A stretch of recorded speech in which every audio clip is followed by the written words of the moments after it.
영원히 주님과 함께 있게 될 것입니다. 그러므로 여러분은 이런 말로 서로 위로하십시오. 자, 제가 도표를 여러분한테 그려주지 않고 그냥 설명할 테니까 여러분들이 좀 한번 들어보세요. 예수 그리스도께서 이 땅에 처음 오셨어요. 오셔가지고 이 땅에 사시다가 십자가에 달려 돌아가셨죠. 돌아가시고 난 다음에 교회가 세워졌어요. 교회가 세워졌어요. 그러니까 여기 십자가의 사건이고 교회가 세워졌어요. 예수 그리스도를 그때부터 이제 믿는 사람들은 죽어도 산다고 그랬어요. 그게 무슨 뜻이냐? 우리의 육신은 땅에 묻히지만 우리의 영혼은 산다는 거예요. 보세요. 그 후부터는 구원받은 예수 그리스도의 이름을 통해서 구원받은 사람들은 죽으면 어떻게 돼요? 몸은 땅에 묻히고 영혼은 어디로 가요? 천국 또는 낙원으로 가요. 어떻게 부르는 상관없어요. 하늘나라로 불러도 괜찮고 가요. 영원히 갔어요. 그래갖고 계속 돼요. 계속 그렇게 돼 가다가 이제 여기에서 이야기하는 예수님의 재림이 와요. That's second coming이라고 그러는 거예요. First coming and second coming 오신다고 그랬어요. 그럼 예수님께서 재림하세요. 자, 여기서부터 재림에 대한 학설이 여러 가지 종류가 있지만 크게 얘기해서 세 가지예요. 그러니까 여러분들 거기에 대해서 구체적으로 그렇게 오늘 깊이 설명 듣고 이해하실 필요 없지만 그래도 상식적으로 아는 게 필요해요. 예수님께서 재림하세요. 재림하실 때 지금 여기서 이야기한 거는 먼저 죽은 사람들하고 같이 하늘의 공중에 오시겠다고 그랬어요. 그죠? 그럼 다 데리고 오시는 거예요. 그 다음에 여기 살고 있었던 사람들 중에 예수를 믿는 사람들은 그때 순식간에 뭐가 돼요? 들림받아요. 휴거해요. 들림받아요. 그래서 공중에서 예수님하고 다 같이 만나게 돼요. 그 다음에 세 가지 학설이 있는데 제가 믿는 거는 우리 교회에서는 그렇게 가지고 이게 뭐 그렇게 큰 차이가 있는 건 아니기 때문에 사실 별로 그렇게 큰 상관은 없어요. 7년 환란을 어디서 받느냐의 차이 정도니까. 예. 저는 그래갖고 들림받으면 어떤 분들은 그러죠. 7년 환란을 예수 믿는 사람들도 당한다. 그렇게 주장하는 분들이 있어요. 그것도 뭐 아주 근거가 없는 건 아니에요. 저는 예수 믿는 사람들이 마지막 그 엄청난 7년 환란, 대환란은 피한다고 봐요. 저는 그렇게 봐요. 예. 반쯤 받다가 그만둔다는 설도 있고 7년 다 받는다는 설도 있고 대환란 시작하기 전에 예수 믿는 사람들은 들림받아서 그걸 피하게 한다고. 저는 피하게 한다고 그렇게 봐요. 왜냐하면 하나님께서 무슨 의도로 그렇지 않아도 힘들게 살았는데 또 7년의 대환란을 지나라고 그러시겠어요. 나 같으면 내 새끼들은 데리고 올라가지 하면서 anyway. 그래서 그렇게 해요. 그럼 7년 환란이 있어요. 7년 환란이 있고 난 다음에 그 7년 환란 동안 기간 동안은 예수 믿는 사람들 몽땅 들림 받았으니까 세상에 예수 믿는 사람이 하나도 없어요. 그러니까 엄청난 환란이 시작이 돼요. 거기에 대해서 여러분 뭐 옛날에 그림 같은 거 보면 이제 그런 건 안다. 그건 저도 확실히 모르겠어요. 자동차 타고 가는데 들림 받아갖고 운전사도 없는데 차가 보니까 막 가고 있지. 가다가 사고 나지 뭐 이러는데 열차 사고도 나고 그러는데 그거는 저는 도저히 그건 뭐 어떻게 설명을 못 하겠어요. 하나님께서 알아서 하시겠지. 거기까지 난 들림 받았는데 생각하고 싶지 않으면 기차 운전하는 분이 예수 믿는 사람이면 들림 받았는데 기차가 어떡하고 뭐 플레인도 가다가 추락하고 그건 잘 모르겠어요. 그러니까 여러분들 중에 어떤 분이 목사님 그것도 모르면 어떡합니까? 그런데 저는 모르는 게 훨씬 더 많아요. 아는 것만 갖고 아는 척하지 모르는 건 많아요. 그러니까 7년 대환란이 시작돼요. 7년 대환란이 끝나고 난 다음에 예수님께서 교회와 함께 다시 재림하세요. 응? 다시 재림하세요. 7년 후에. 그래가지고 그때부터 천년 왕국이 세워져요. 이 땅에. 천년 왕국 들어보셨죠? 천년 동안 예수께서 우리와 함께 이 땅을 다스려요.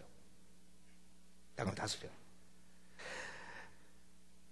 천년 왕국이 끝나면 마지막 대심판이 와요. 대심판. 그래서 거기서 완전히 무적행으로 사탄도 보내고 사탄도 심판하세요. 그리고 끝나요. 그리고 나서 새 하늘과 새 땅이 세워져요. 대충 그거예요. 좀 더 자세히 설명 요담에 왜냐하면 데살로니가 후서가 하면 다시 이 내용이 나오거든요. 그때 가서 제가 조금 더 자세히 도표를 준비해서 설명을 해드릴게요. basically 그거예요. 그러니까 그 정도는 여러분들이 교리적으로 상식적으로 알고 계신 게 좋아. 우리가 지금 기다리는 건 예수님께서 공중 재림하시면 우리 교회를 들고, 그러니까 우리를 대환란을 피할 수 있도록 오셔가지고 우리를 들고 올라가세요.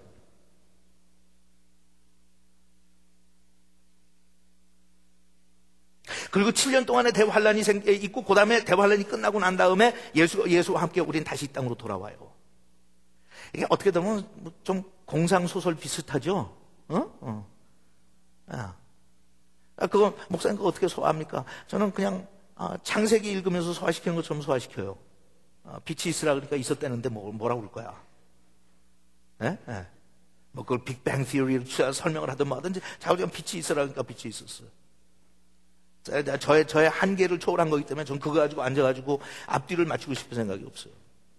다만 하나 중요한 것은 오늘 그 과정을 여러분들에게 설명드리면서 하나 중요한 것은 왜냐하면 요새 현대교인들이 그런 종말론이나 이런 것에 대해서 너무 무식하니까 옛날 분들은 참 거기에 대해서 관심이 많았거든요. 언제? 한국이 어려울 때 정말 어려울 때는 살아날 수 있고 그것을 피할 수 있는 길은 예수께서 다시 오는 길밖에 없어요. 그러니까 그걸 그렇게 사모했어요. 이제 우린 팔자가 좋으니까 편하니까 그런 거 별로 신경 안 쓰잖아요. 그러니까 종말론 얘기해봤자 관심도 없어. 요새 현대교인들은 당장 내일 내가 어떻게 성공하고 출세하느냐가 더 관심 있지. 이 땅에서 하나님의 나라가 임하고 천년 왕국이 세워지고 그 속에서 어떻게 우리가 왕노릇 하는데 그게 무슨 뜻인지 별로 관심이 없고. 하지만 그 정도는 여러분들이 상식적으로 알고 계시는 게 좋아요. 상식적으로 알고 계시는 게 좋아요. 아시겠어요? 네. 그래서 이제 예수님께서 다시 오세요. 아까 제가 말씀드렸죠. 약간 학설의 차이가 있다는 건 이거예요. 7년 환란을 안 겪으면 예수님께서 두 번 오시지 않고 한 번 오시고 끝나죠. 7년 환란 끝에 오신다고 그러면 그럼 그걸로 끝나는 거예요. 세컨드 커밍이 한 번으로 끝나. 그 다음에 거기서 심판받고 천년 왕국으로 곧장 들어가는 거예요. 그 다음에 한쪽에서는 천년 왕국이 이미 시작됐다고 믿는 게 이제 세 번째 부류예요. 천년 왕국이 이제 이미 시작됐다. 언제냐? 성령께서 임하셔서 교회가 탄생했을 때 그때 하나님의 나라가 이 땅에 비지블하게 하나님의 나라가 세워진 거니까 이미 천년 왕국이 시작됐다. 그러면 뭐만 남았냐? 이제 마지막으로 하나님께서 심판하시기 위해서 오시는 것밖에 없어요. 약간의. 근데 그거의 차이래야. 7년 더하기 1000년 차이에요. 그러니까 1007년 차이 나냐? 1007년 아니면 그것도 중간에 온다고 생각하는 분들은 1003년 6개월 차이냐? 그렇죠? 그러니까 그거 가지고 신학을 연구하는 분들은 그거 가지고 대단히 싸우지만 사실 우리가 생각할 때는 이래도 좋고 저래도 좋아. 다만 7년 환란 같은 거는 저는 그냥 그래요. 웬만하면 우리 교인들은 안 겪었으면 좋겠는데. 왜냐하면 실력이 없으니까 7년 환란도 겪다가 다 예수 부인하고 이래가지고 엉망진창을 내고 골치 아프잖아요. 그러니까 하나님 능력도 없고 실력도 별로 없으니까 그냥 7년 환란 시작하기 전에 그냥 들림 받아서 데리고 가시면 참 좋겠습니다. 저도 그냥 같이 가고요.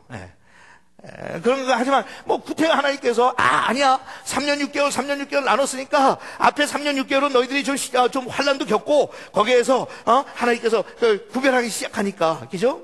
알곡과 축적이 쫙 갈라가지고 와 그것도 저는 걱정이에요. 우리 교회 교인 중에 알곡과 축적이가 갈라져가지고 또 중간에 3년 반 겪고 나머지는 see you 하고 또 올라가는데 나머지는 우리는 어떻게 해요? 하고 그것도 문제지. 실력 다. 내가 그거 좀. 그 다음에 7년 후에 간다면 우리는 이제 다 죽었다. 각오들 해라. 이제 저는 그래야겠죠. 그러니까 그거 차이에요. 7년에 할라. 그 다음에 천년 왕국이 하나님이 다스리는 나라가 언제? 그거 약간 차이에요. It's not much of a difference. 그 차이는 없어요. 하나 중요한 거는 여기서 중요한 건 재림하신다는 거예요. 아시겠어요? It's coming back. 초대교회에서부터 교인들이 늘 강조했던 건 He's coming back. Our Savior, Master is coming back. 우리 주님께서 돌아오신다고. 그는 돌아오실 거야. It's coming back. 그러니까 왜 너희들이 신앙생활을 그렇게 하느냐고 물어보면 왜냐하면 곧 오실 테니까 준비해야지. 마중 나갈 준비해야지. 채비 차려야지. 경성하고 근신하고 언제 들이닥칠지 모르니까 전부 준비하고 있다가 그분 오실 때 맞이해야지. 오신다니까 준비해. 그거의 차이예요. 얼마나 우리가 근신하고 정신 차리고 예비하고 사느냐. 아니면 언제 오실지 모르니까 오실지 안 오실지 모르고 우리하고 상관없으니까 그냥 아무 생각 없이 사는지. 그러니까 예수님께서 종말에 대한 비유 주실 때 다 그걸로 갈라지는 거 아니에요. 준비하고 있었느냐 준비되지 않은 채로 그냥 막연하게 살고 있었느냐. 그것이 우리한테 가져다주는 도전 중에 하나예요. 우리는 지금까지도 늘 내가 죽으면 하늘나라 간다고 생각하니까 죽기 전에 죽기 전에 내가 내 삶을 정리하면 된다고 생각해요. 죽기 전에 내가 할 도리를 다 하면 된다고 생각해요. 그러니까 시간 좀 벌고 시간 좀 끌고 지금은 못하지만 내년에 하면 되잖아. 지금은 못하지만 5년 후에 하면 되잖아. 지금은 못하지만 사정이 좀 되면 내 건강이 좀 회복되면 이러고 저러고 해서 임박한 것에 대한 아무런 생각 없이 그냥 내가 죽기 전에만 해야 된다고 생각하고 게으르게 사는 우리한테 초대교회 교인들이 가지고 있었던 교훈은 그게 아니라 He might be coming tomorrow morning.